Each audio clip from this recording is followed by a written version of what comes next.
ചർച്ചയിൽ CPM പ്രതിനിധി advocate KS Arunkumar, മുസ്ലിം ലീഗിൽ നിന്നും അഡ്വക്കേറ്റ് ഷിബു ബീരാൻ, കോൺഗ്രസിൽ നിന്നും അഡ്വക്കേറ്റ് BRM ഷഫീർ, രാഷ്ട്രീയ നിരീക്ഷകൻ പ്രമോദ് പുഴങ്കര എന്നിവരാണ്. ആദ്യം അഡ്വക്കേറ്റ് KS അരുൺകുമാർ, ഇന്നിപ്പോൾ ചെന്നൈയിലാണ് PV അൻവർ ഉള്ളത്. ഇന്നലെ തന്നെ മകൻ പോയി DMK നേതാക്കളുമായി കൂടിക്കാഴ്ച നടത്തി. ഇന്ന് അൻവറും കൂടിക്കാഴ്ച നടത്തിയിരിക്കുന്നു. സ്റ്റാലിനുമായിട്ടുള്ള സമയം തേടി എന്നുള്ളതാണ് ഏറ്റവും ഒടുവിലത്തെ വാർത്ത. നാളെ DMK നേതാക്കൾ പോലും അദ്ദേഹത്തിൻ്റെ വിശദീകരണ പരിപാടിയിൽ പങ്കെടുക്കുമെന്നാണ് ഇപ്പോൾ വരുന്ന വാർത്ത. അപ്പോൾ CPM ഇതുവരെ പറഞ്ഞ വാദങ്ങൾ ഇനി നിൽക്കുമോ? കാരണം തീവ്രവാദി കൂട്ടമാണ് അദ്ദേഹത്തിനെ പിന്തുണയ്ക്കുന്നത് എന്നുള്ളതാണല്ലോ ഇപ്പോൾ CPM പറയുന്നത്. DMK ആ നിലയിലേക്ക് നിങ്ങൾ കാണുന്നുണ്ടോ? വരുന്ന വാർത്ത ഞങ്ങളെ സംബന്ധിച്ചിടത്തോളം ശ്രീ PV അൻവർ ഏത് രാഷ്ട്രീയ പ്രസ്ഥാനത്തിൽ ചേരുവാൻ ശ്രമിക്കുന്നവോ അല്ലെങ്കിൽ ഏത് നിലപാട് സ്വീകരിക്കുന്നു എന്നത് ഒരു കൺസേൺ അല്ല. കാരണം ഞങ്ങൾ അദ്ദേഹത്തിന് ഏറ്റവും അർഹമായിട്ടുള്ള പ്രാധാന്യം കൊടുത്തു. കഴിഞ്ഞ 8 വർഷമായി ഇടതുപക്ഷത്തിൻ്റെ MLA ആണ്. അദ്ദേഹം ഉയർത്തിയ ജനകീയ പ്രശ്നങ്ങളിലെല്ലാം പൂർണ്ണമായിട്ടുള്ള പിന്തുണ കൊടുത്തു. അദ്ദേഹത്തെ മാധ്യമങ്ങൾ വളഞ്ഞിട്ട് ആക്രമിക്കുന്ന സാഹചര്യമുണ്ടായപ്പോൾ കൃത്യമായി അദ്ദേഹത്തോടൊപ്പം തന്നെ നിന്നു. അദ്ദേഹത്തിൻ്റെ വിശദീകരണങ്ങൾ ജനങ്ങളിൽ എത്തിക്കുന്നതിൽ കമ്മ്യൂണിസ്റ്റ് പ്രസ്ഥാനവും നിർണായകമായിട്ടുള്ള പങ്കുവഹിച്ചു. അദ്ദേഹം പരാതിയായിട്ട് പത്രദൃശ്യ മാധ്യമങ്ങളുടെ ഭാഗത്താണ് ഏറ്റവും ആദ്യം ചില ആരോപണങ്ങൾ ഉയർത്തിയത്. ആ ഉയർത്തിയ സമയത്ത് ഗവൺമെൻറ് സംവിധാനം തന്നെ അദ്ദേഹത്തോട് ആ ആരോപണങ്ങൾ എഴുതിത്തരാൻ ആവശ്യപ്പെട്ടു. എഴുതി തന്നു. അതിൻ്റെ പരിശോധനാ വേളയിലാണ് ഈ കേരളത്തിലെ ഏറ്റവും ഉയർന്ന പോലീസ് ഉദ്യോഗസ്ഥൻ്റെ നേതൃത്വത്തിൽ ഒരു സ്പെഷ്യൽ ഇൻവെസ്റ്റിഗേഷൻ ടീം ഉണ്ടാക്കി തന്നെ അത് പരിശോധിച്ചുകൊണ്ടിരിക്കുന്നു. അതിനിടയിലാണ് അദ്ദേഹം വീണ്ടും പത്രപ്രവർത്തകരുടെ മുന്നിൽ ഈ വിവരങ്ങൾ വീണ്ടും ആവർത്തിക്കുന്ന സാഹചര്യമുണ്ടായി. അന്ന് മുഖ്യമന്ത്രി അടക്കമുള്ളവർ അൻവർ ഇത്തരം ആരോപണങ്ങൾക്ക് ഇങ്ങനെ തുടരെ ആരോപണം ഉന്നയിക്കരുത്, ഗവൺമെൻറ് സംവിധാനത്തെ വിശ്വസിക്കണം, ഇവിടെ അന്വേഷണം നടക്കട്ടെ എന്ന് ആവശ്യപ്പെട്ടു. അതിനുശേഷം പാർട്ടി സംസ്ഥാന സെക്രട്ടേറിയറ്റും ഒരു കൃത്യമായിട്ട് തന്നെ ഒരു ആവശ്യം ഉന്നയിക്കുകയും ഇവിടെ ഗവൺമെൻറ് സംവിധാനത്തെയും മുഖ്യമന്ത്രിയെയും വിശ്വാസത്തിലെടുക്കണമെന്നും വലതുപക്ഷത്തിൻ്റെ നാവായി പ്രവർത്തിക്കാൻ അൻവർ തയ്യാറാകരുത് എന്ന് തുടരെ ആവശ്യപ്പെടുകയും പ്രസ്താവന ഇറക്കുകയും ചെയ്തു. അതിനുശേഷം അദ്ദേഹം തിരുത്തി സ്വന്തം ഫേസ്ബുക്ക് പേജിലൂടെ അദ്ദേഹം ഇനി പാർട്ടി പറയുന്നതനുസരിച്ച് ഇവിടെ അന്വേഷണ റിപ്പോർട്ട് വരുന്നതുവരെ ഇത്തരത്തിൽ സ്വതന്ത്രമായി പ്രതികരിക്കില്ല എന്ന് പറഞ്ഞ് പാർട്ടി ലൈനിലേക്ക് വരികയും ചെയ്തു. പിന്നീട് ഒരു 1.5 ദിവസം കഴിഞ്ഞപ്പോഴാണ് വീണ്ടും പത്രസമ്മേളനം നടത്തി പരസ്പര വിരുദ്ധമായിട്ടുള്ള ആരോപണങ്ങൾ ഉന്നയിക്കുന്ന സാഹചര്യം ഉണ്ടായത്. ഇപ്പോൾ അൻവർ ഇടതുപക്ഷമായിട്ട് ഇപ്പോൾ ഒരു ബന്ധമില്ല. CPM തന്നെ പ്രഖ്യാപിച്ചിട്ടുണ്ട് അൻവറുമായിട്ടുള്ള എല്ലാ ബന്ധവും അവസാനിപ്പിച്ചുവെന്നും. പക്ഷെ അൻവർ ഉയർത്തിയ പ്രശ്നങ്ങൾ ഏത് വ്യക്തി ഉയർത്തി എന്നതിൻ്റെ അല്ല, ആ വിഷയങ്ങളുടെ മെറിറ്റ് പരിശോധിച്ചുകൊണ്ടിരിക്കുകയാണ്. ഏതെങ്കിലും തരത്തിൽ ഏതെങ്കിലും വ്യക്തികൾക്കെതിരെ അല്ലെങ്കിൽ ഗവൺമെന്റ് സംവിധാനത്തിൽ ഉദ്യോഗസ്ഥന്മാർ തെറ്റ് ചെയ്തിട്ടുണ്ടെങ്കിൽ അവ പരിശോധിച്ച് നടപടിയെടുക്കാൻ വേണ്ടി വളരെ ക്രിയാത്മകമായിട്ട് തന്നെ പ്രവർത്തിക്കുന്നുണ്ട്. ഇതിനിടയിൽ അൻവർ 2 പൊതുയോഗം നടത്തി. ചില പൊതുയോഗങ്ങൾ മാറ്റിവെച്ചു. ആ പൊതുയോഗത്തിലും വസ്തുതാവിരുദ്ധമായിട്ടുള്ള ആരോപണങ്ങൾ ഉന്നയിച്ചു. മുഖ്യമന്ത്രിയുടെ ഓഫീസുമായി ബന്ധപ്പെട്ടുകൊണ്ടുള്ള ആരോപണം ഉന്നയിച്ചു. അത് ആരോപണങ്ങൾ മാത്രമാണ്, തെളിവുകളൊന്നും ഹാജരാക്കുന്ന സാഹചര്യം ഉണ്ടായില്ല. പാർട്ടി സംസ്ഥാന സെക്രട്ടറി തന്നെ അദ്ദേഹം കൊടുത്ത പരാതി, ആദ്യത്തെ പരാതി ഗവൺമെന്റിന് കൊടുത്ത പരാതിയുടെ കോപ്പിയാണ്. ആ കോപ്പിയിൽ ഈ പറഞ്ഞ മാധ്യമങ്ങളോട് പറഞ്ഞ ആരോപണങ്ങളൊന്നുമില്ല. അപ്പോൾ രണ്ടാമത് കൊടുത്ത പരാതി ചർച്ച ചെയ്യാൻ തിരുവനന്തപുരത്തിന് വരണം എന്ന് പറഞ്ഞപ്പോൾ ഒക്ടോബർ മാസം 3-ാം തീയതി വരാം, ചർച്ച ചെയ്യാം എന്ന് പറഞ്ഞിട്ടാണ് അദ്ദേഹം വീണ്ടും പത്രസമ്മേളനം നടത്തി പരസ്പര വിരുദ്ധമായിട്ടുള്ള ആരോപണങ്ങൾ ഉന്നയിച്ചത്.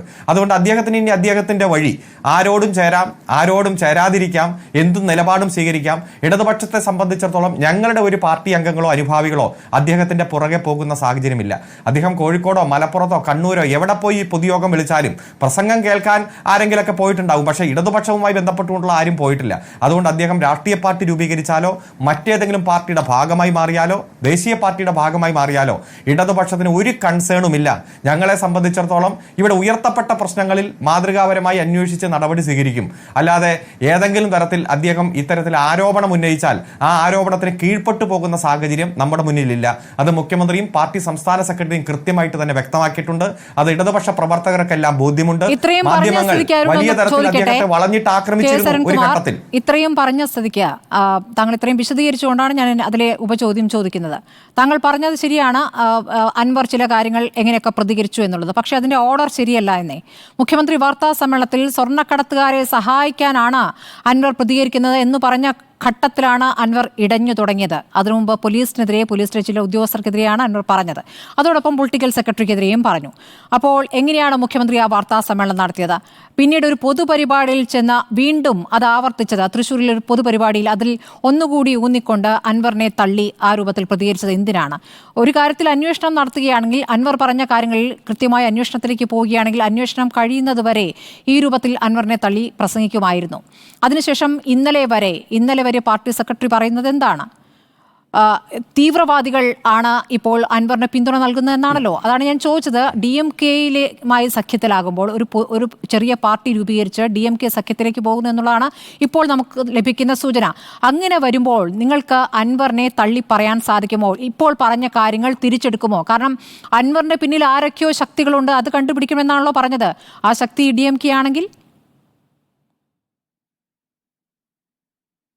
കേരളത്തിന്റെ മുഖ്യമന്ത്രി ഏതെങ്കിലും തരത്തിൽ അൻവറിനെതിരെ പ്രസ്താവിച്ചപ്പോൾ അൻവർ നിലപാട് വീണ്ടും കണിശമാക്കി അങ്ങ് പോയി എന്നുള്ള പ്രസ്താവനയൊന്നും ശരിയല്ല. കേരളത്തിന്റെ മുഖ്യമന്ത്രി പറഞ്ഞത് ഏതെങ്കിലും ഒരു പോലീസ് ഉദ്യോഗസ്ഥനെതിരെ ആരോപണം ഉന്നയിച്ചുകൊണ്ട് ആ ആരോപണം അന്വേഷിക്കുന്ന ഘട്ടത്തിൽ പോലീസ് സേനയുടെ മൊത്തത്തിലുള്ള ധൈര്യവും അവരുടെ പ്രവർത്തന സന്നദ്ധതയും തകർക്കുന്ന തരത്തിൽ, ക്രെഡിബിലിറ്റി തകർക്കുന്ന തരത്തിൽ ഒരു ഭരണപക്ഷ MLA തന്നെ പ്രസ്താവനകൾ നടത്താൻ പാടില്ലായിരുന്നു എന്നുള്ള കാര്യമാണ്. അതെല്ലാം ജനങ്ങളുടെ മുന്നിലുണ്ടല്ലോ. നിങ്ങളുടെ ആർക്കൈവ് പരിശോധിച്ചാൽ കൃത്യമായിട്ടുണ്ട്. അവസാനം പത്രക്കാർ ചോദിക്കുമ്പോൾ ഇന്ന തരത്തിൽ ധരിക്കാമോ, ഊഹിക്കാമോ എന്ന് ചോദിക്കുമ്പോൾ നിങ്ങൾക്കത് ഊഹിക്കാവുന്നു എന്നുള്ളതാണ്. ഇതിലൊന്നും ഒരു തെറ്റും ഭരണ സംവിധാനം കാണുന്നില്ല. ഒരു MLA-ക്ക് നിയമപരമായിട്ട് പരാതി ഉന്നയിക്കാൻ, ആക്ഷേപം ഉന്നയിക്കാനുള്ള നിരവധി അവസരങ്ങളുണ്ടല്ലോ. പാർലമെന്ററി പാർട്ടിയുടെ ഭാഗമാണ്. അത്തരത്തിലുള്ള ആൾ പല പത്രസമ്മേളനം നടത്തി ഗവൺമെന്റ് സംവിധാനത്തെ ദുർബലമാക്കാൻ ശ്രമിച്ചതിന് ശേഷം മുഖ്യമന്ത്രിയുടെ ഓഫീസ് പലതവണ ബന്ധപ്പെട്ടപ്പോൾ മാത്രം പരാതി എഴുതി കൊടുക്കുന്ന സാഹചര്യമാണ് ഇവിടെ ഉണ്ടായത്. ഇതൊക്കെ നമ്മൾ കണ്ടതാണ്. അതുകൊണ്ട് ഞങ്ങൾ ഇതിന്റെ പുറകിൽ പോകുന്നില്ല. അദ്ദേഹത്തിന്റെ വഴിക്ക് പോയി. CPM-ഉമായിട്ട് യാതൊരു ബന്ധമില്ല എന്ന് പാർട്ടിയുടെ സംസ്ഥാന സെക്രട്ടറി പ്രസ്താവിച്ചു. LDF-ഉമായി ഒരു ബന്ധമില്ലെന്ന് LDF കൺവീനർ പറഞ്ഞു. അദ്ദേഹത്തെ നിയമസഭയിൽ ഇരിപ്പിടം LDF അംഗങ്ങൾ ഇരിക്കുന്ന ഭാഗത്ത് പാടില്ല എന്നാവശ്യപ്പെട്ടുകൊണ്ട് LDF കത്തും കൊടുത്തു. അതുകൊണ്ട് ആ ബന്ധം അറ്റുപോയിരിക്കുകയാണ്. ഇനി ഇവിടെ അദ്ദേഹത്തിന് ഏതെങ്കിലും വർഗ ബഹുജന സംഘടനകളിലോ ഇടതുപക്ഷത്തിന്റെ ഏതെങ്കിലും സംഘടനാ സംവിധാനത്തിലോ ഒന്നും പ്രവർത്തിച്ച് പരിചയമില്ലാത്തതുകൊണ്ട് കഴിഞ്ഞ 8 കൊല്ലം ഇടതുപക്ഷ രാഷ്ട്രീയത്തോട് യോജിച്ച് നിന്നു എന്നുള്ളത് ശരിയാണെങ്കിൽ പോലും അദ്ദേഹം ഇപ്പോഴും നിരന്തരം ആരോപണങ്ങൾ ഉന്നയിച്ചുകൊണ്ടിരിക്കുന്നു. ആ ആരോപണങ്ങൾക്ക് മറുപടി കൊടുത്ത് പോകുക എന്നതല്ല ഞങ്ങളുടെ രീതി. ഞങ്ങളെ സംബന്ധിച്ചിടത്തോളം വികസിത കാര്യങ്ങളും ക്ഷേമ പദ്ധതികളും എല്ലാം നടപ്പാക്കി ജനങ്ങൾക്ക് കൊടുത്ത വാക്കു പാലിച്ച് മുന്നോട്ട് പോകുക എന്നതാണ്. അദ്ദേഹം ഏത് പാർട്ടിയിൽ ചേർന്നാലും, ഏത് ദേശീയ പാർട്ടിയുടെ ഭാഗമായി മാറിയാലും, അതുപോലെ എന്ത് സംവിധാനം ഉണ്ടാക്കിയാലും ഏറ്റവും ശക്തമായി ഉന്നയിക്കപ്പെടുന്ന ഒരു വാദം ADGP MR അജിത് കുമാറിനെ നീക്കുമെന്ന് പ്രതീക്ഷിച്ച ഇന്നത്തെ ദിവസവും തീരുകയാണ്. ഇന്നും അദ്ദേഹം ആ കസേരയിൽ തുടരുകയാണ്. ശ്രീ അരുൺകുമാർ, അതാണ് ഇതിലെ ഏറ്റവും പ്രധാനപ്പെട്ട വിഷയമായി ഉയർന്നു വരുന്നത്.